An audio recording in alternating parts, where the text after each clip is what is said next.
राधे राधे मित्रों, आइए आज हम बात करते हैं कि कुंडली को कैसे पढ़ना सीख सकते हैं। पिछली क्लास में हम लोगों ने किया था कि जब हम अपनी कुंडली देखने की कोशिश करते हैं तो हमें पता होना चाहिए कि किस का स्वामी कौन है, किस राशि को हम किस नाम से जानते हैं और किसका स्वामी क्या है। 1 नंबर की राशि मंगल, 2 की वृषभ और जिसका स्वामी शुक्र। इसी तरह से हमने 12 की 12 राशियां और उनके स्वामी के बारे में पढ़ा था। आज हम पढ़ेंगे कि केंद्र भाव कौन से होते हैं, त्रिकोण भाव कौन से होते हैं और त्रिक भाव कौन से होते हैं। आज इन सब के बारे में हम जानने की कोशिश करेंगे। देखिए, मान लीजिए ये आपकी लग्न कुंडली है या D1 चार्ट है, ठीक है। D1 चार्ट है या लग्न कुंडली है। अब इसमें हम देखने की कोशिश करेंगे कि केंद्र भाव कौन से होते हैं, केंद्र भाव की उपयोगिता क्या है, हम कुंडली में केंद्र भाव को क्यों देखते हैं। चलिए पहले समझते हैं कि कुंडली को केंद्र भाव हम क्यों देखते हैं कुंडली का और उसका महत्व क्या है, उनके बारे में जानने की कोशिश करेंगे। वीडियो की शुरुआत करने से पहले मैं डॉक्टर मनमोहन गुप्ता आपका बहुत बहुत हार्दिक अभिनंदन, बहुत बहुत स्वागत करता हूं आपके अपने YouTube channel astro Radhe Mohan में। बहुत बहुत स्वागत है दर्शकों। चैनल को यदि आपने सब्सक्राइब नहीं किया तो फटाफट से सब्सक्राइब कर लें और वीडियो को लाइक कर दें और ज्यादा से ज्यादा शेयर करें ताकि बाकी लोगों को भी ये फ्री की क्लास उपलब्ध हो सके। चलिए आगे की बात करते हैं। केंद्र भाव, देखिए कुंडली में मैंने आपको पहले भी बताया था, ये हमारे 12 के 12 घर होते हैं। घर नंबर 1, 2, 3, 4, 5, 6, 7, 8, 9, 10, 11 और ये 12, ये टोटल 12 घर होते हैं। अब ये आपकी कुंडली में नंबर कोई भी लिखा हो सकता है। मैंने आपको पहले भी बताया था, यहाँ हमने 1 लिखा है, हो सकता है यहाँ पर 11 लिखा हो सकता है यहाँ पर 4 लिखा हो सकता है यहाँ पर 8 लिखा हो, कुछ भी नंबर हो सकता है, उससे मतलब नहीं है। लेकिन जो केंद्र भाव होता है इसको हम कैसे देखेंगे। अब कुंडली में केंद्र भाव को समझने के लिए हमें जरूरी है कि हम समझे कुंडली में किसको हम क्या भाव के नाम से जानते हैं। कुंडली में ये वाला जो चकोर खाना होता है इसको हम प्रथम भाव या लग्न भाव भी इसको हम बोलते हैं। दूसरा भाव जिसको हम धन भाव बोलते हैं।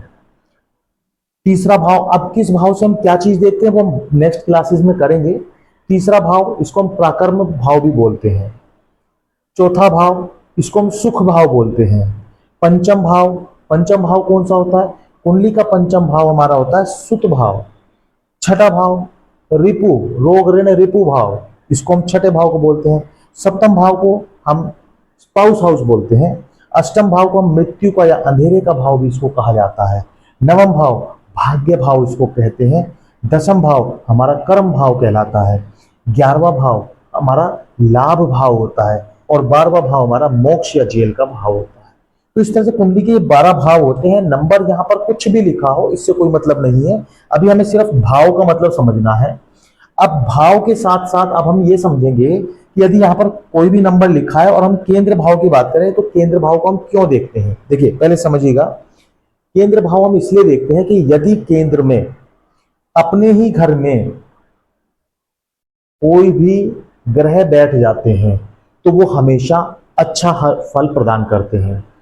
और यदि वो अपने घर में बैठते हैं तो अच्छा फल तो देते ही हैं, उनके अलावा यदि कोई दूसरे ग्रह भी यहां पर बैठते हैं तो उनका भी फल अक्सर अच्छा ही मिलता है। अब बात करते हैं कि केंद्र भाव कौन से हैं। कुंडली में केंद्र भाव, केंद्र का मतलब होता है बीच। अब ये बीच के जो चारों भाव हैं हमने इसको थोड़ा समझने की कोशिश करेंगे। बीच में बोला इसलिए लगाया जिसमें हमारा ये वाला भाव भी कवर हो गया, ये वाला भी कवर हो गया, ये वाला भी और ये वाला भी। तो ये चारों भाव जो बीच के भाव हैं इनको हम केंद्र भाव के नाम से जानते हैं, जिसमें हमारा पहला, चौथा, 7वां और 10वां ये भाव आ जाते हैं। इसको हम केंद्र भाव के नाम से जानते हैं। अब बात करते हैं त्रिकोण भाव। त्रिकोण भाव कौन से हैं। अब देखिएगा, त्रिकोण भाव वैसे तो त्रिकोण भाव शास्त्रों में 5वां और 9वां कहा गया है, लेकिन कुछ जगह इसका भी प्रमाण मिलता है कि प्रथम भाव को भी त्रिकोण भाव में काउंट किया जाता है। अब इसको कैसे आप समझेंगे, थोड़ा सा समझने की जरूरत है। जैसे हमने ये गोला लगाया है इसको हमने बताया आपको केंद्र भाव है। अब त्रिकोण भाव कौन सा होता है, त्रिकोण भाव को थोड़ा समझने के लिए हम इस तरह से समझते हैं, ये और ये और ये त्रिकोण बन गया। पहला, 5वां और 9वां भाव, ये तीनों भाव हमारे त्रिकोण भाव में आते हैं। अब त्रिकोण भाव को किस लिए देखा जाता है। देखिए त्रिकोण भाव में भी हम यदि कोई राशि अपने ही घर में राशि में अपना ही स्वामी कोई बैठ जाता है, मान लीजिए यहाँ 5 नंबर लिखा और यहाँ सूर्य बैठ जाए, 5 नंबर का स्वामी सूर्य होता है, सिंह राशि है, और यहाँ पर सूर्य बैठ जाता है तो निश्चित रूप से अच्छे परिणाम मिलते हैं।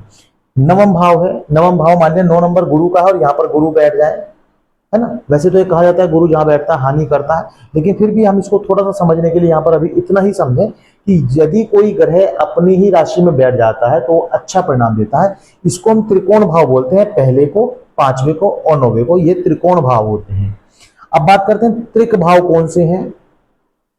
ये भी कुंडली में बहुत इंपॉर्टेंट रोल प्ले करते हैं।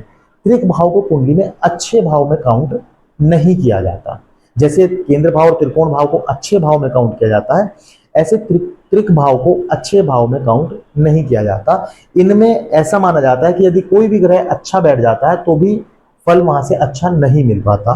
अब बात करते हैं कि कौन से हैं। देखिए त्रिक भाव हमारे होते हैं 6, 8 और 12, इनको हम त्रिक भाव बोलते हैं। अब इसको समझने के लिए थोड़ा सा समझिएगा कि हमको इसको कैसे समझे। ये वाले तीनों ही घर इस वाली बाउंड्री से यहां से लग रहे हैं, ये यहां से लग रहे हैं और ये इस वाली बाउंड्री से लग रहा है। ये इन तीनों को 6, 8 और 12, इन तीनों भाव को त्रिक भाव के नाम से जानते हैं। और ये त्रिक भाव हमें किस तरह की चीजें बताते हैं। छठा भाव क्योंकि हमने आपको बताया रोग ऋण शत्रु का भाव है, इसलिए इसको अच्छा भाव नहीं माना जाता। यहां से हम क्या चीजें देखते हैं, रोग को देखते हैं, ऋण को देखते हैं यानी कर्ज को देखते हैं, और शत्रु को देखते हैं, इसलिए छठा भाव को अच्छा भाव नहीं माना जाता। और यदि यहां पर कोई पाप ग्रह बैठ जाता है तो दिक्कतें बढ़ती हैं, अच्छा ग्रह बैठ जाता है तो अच्छा ग्रह का फल खराब हो जाता है। तो यानी कह सकते हैं यहां पर फल अशुभ ही मिलते हैं। तो यहां पर देखा जाए तो 6, 8 और 12 ये तीनों ही घर अच्छे नहीं माने जाते। अब अष्टम भाव किसका है, अष्टम भाव है अकट साइंस का, अष्टम भाव है अंधेरे का भाव, मृत्यु का भाव, ससुराल पक्ष, तो इस भाव को भी अच्छा भाव नहीं माना जाता। और इसी तरह 12वां भाव, 12वां भाव किस चीज का है, हमने आपको बताया था जेल का भाव, विदेश यात्रा का भाव। अभी आजकल तो विदेश यात्रा को अच्छा माना जाने लगा है। पहले ऐसा माना जाता था कि जो व्यक्ति विदेश चला जाता है, बाहर चला जाता है, यानी एक तरह से कह देते हैं कि जैसे देश निकाला उसको दे दिया गया, इस तरह की चीजें पहले मानी जाती थी।